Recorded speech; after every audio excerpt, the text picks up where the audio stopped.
ಬೆಂಗಳೂರು ನಗರದ ನಾಗರಭಾವಿಯಲ್ಲಿರುವ Pinnacle Institute of Management and Science ಸಂಸ್ಥೆಯ ಕಾಲೇಜಿನಲ್ಲಿ 2026ನೇ ಸಾಲಿನ ಘಟಿಕೋತ್ಸವ ಸಮಾರಂಭವು ಸಡಗರದೊಂದಿಗೆ ನಡೆಯಿತು. ಕಾರ್ಯಕ್ರಮದಲ್ಲಿ ಕರ್ನಾಟಕ ವಿಧಾನ ಪರಿಷತ್ ಸದಸ್ಯ ಹಾಗೂ ಮಾಜಿ ಶಿಕ್ಷಣ ಸಚಿವ ಸಿಟಿ ರವಿ, ಸಂಸ್ಥೆಯ ಸಂಸ್ಥಾಪಕ ಸಿಎಂ ರಾಜಪ್ಪ, ಬೆಂಗಳೂರು ವಿಶ್ವವಿದ್ಯಾಲಯದ ಹಿರಿಯ ಪ್ರಾಧ್ಯಾಪಕರು ಹಾಗೂ ಅಂತಾರಾಷ್ಟ್ರೀಯ ವಿದ್ಯಾರ್ಥಿಗಳ ವಿಭಾಗದ ನಿರ್ದೇಶಕರಾದ ಡಾಕ್ಟರ್ ಹನುಮಂತಪ್ಪ ಎಂ, ಬೆಂಗಳೂರು ವಿಶ್ವವಿದ್ಯಾಲಯದ ಉಸ್ತುವಾರಿ ಕುಲಸಚಿವರು ಹಾಗೂ ವಾಣಿಜ್ಯ ವಿಭಾಗದ ಡೀನ್ ಆದ ಡಾಕ್ಟರ್ ಕೆ ನಿರ್ಮಲಾ ಮತ್ತು ಕಾಲೇಜಿನ ಪ್ರಾಂಶುಪಾಲರಾದ ಪ್ರೊಫೆಸರ್ ಕುಮಾರಪ್ಪ ಜಿಎಲ್ ಅವರು ಉಪಸ್ಥಿತರಿದ್ದರು. ಮಹೇಶ್ ಪದವಿ ಪೂರ್ವ ಕಾಲೇಜು ಆವರಣದ ಸಭಾಂಗಣದಲ್ಲಿ ನಡೆದ ಈ ಸಮಾರಂಭದಲ್ಲಿ 360 ವಿದ್ಯಾರ್ಥಿಗಳಿಗೆ ಪದವಿ ಪ್ರದಾನ ಮಾಡಲಾಯಿತು. ಈ ವೇಳೆ ವಿದ್ಯಾರ್ಥಿಗಳು, ಅವರ ಪೋಷಕರು ಹಾಗೂ ಕಾಲೇಜಿನ ಪ್ರಾಧ್ಯಾಪಕರು ಭಾಗವಹಿಸಿದ್ದರು.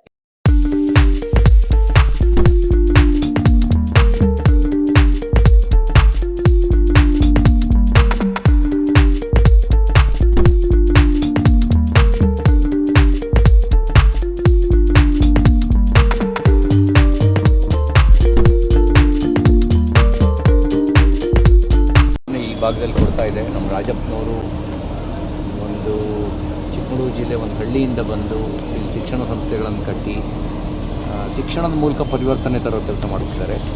ಒಳ್ಳೆಯದಾಗಲಿ. ನಾವು ಎಲ್ರಿಗೂ ಕೊಡೋದಕ್ಕೆ ಸಾಧ್ಯ ಇರೋದು ಶಿಕ್ಷಣ ಮಾತ್ರ, ಮತ್ತು ಬದಲಾವಣೆ ಸಾಧ್ಯ ಇರೋದು through education. Without education we can't change the situation. ಹಾಗಾಗಿ we can change the situation through education. ಶಿಕ್ಷಣದ ಮೂಲಕ ಬದಲಾಯಿಸೋದು ಸಾಧ್ಯ ಇದೆ. ಅದೊಂದೇ ನಮಗೆ ಇರುವಂಥ ದಾರಿ. ನಮ್ಮ ದೇಶ ರಿಚೆಸ್ಟ್ ಕಂಟ್ರಿನೂ ಆಗಬೇಕು, knowledge based, cultured based richest country ಆಗಬೇಕು. ಬರೀ ರಿಚೆಸ್ಟ್ ಕಂಟ್ರಿ ಆಗಬಾರ್ದು. ಅದಕ್ಕೆ ಸಂಸ್ಕಾರಯುತವಾಗಿರುವಂಥ ಶಿಕ್ಷಣ ಕೊಡಬೇಕು. ಬರೀ ಶಿಕ್ಷಣ ಕೊಟ್ಟರೆ ತಾನು ಸುಖವಾಗಿರೋದು ಯೋಚನೆ ಮಾಡ್ತಾನೆ, ಸಂಸ್ಕಾರದ ಜೊತೆಗೆ ಶಿಕ್ಷಣ ಕೊಟ್ಟರೆ ಉಳಿದವರು ಸುಖವಾಗಿರಲಿ ಅಂತ ಯೋಚನೆ ಮಾಡ್ತಾನೆ. ಆ ರೀತಿ ಒಂದು ಕಲ್ಚರ್ ಬೇಸ್ಡ್ ಎಜುಕೇಷನ್ ಸಿಗಬೇಕು ಅನ್ನೋದು ನನ್ನ ಆಸೆ ಇದೆ.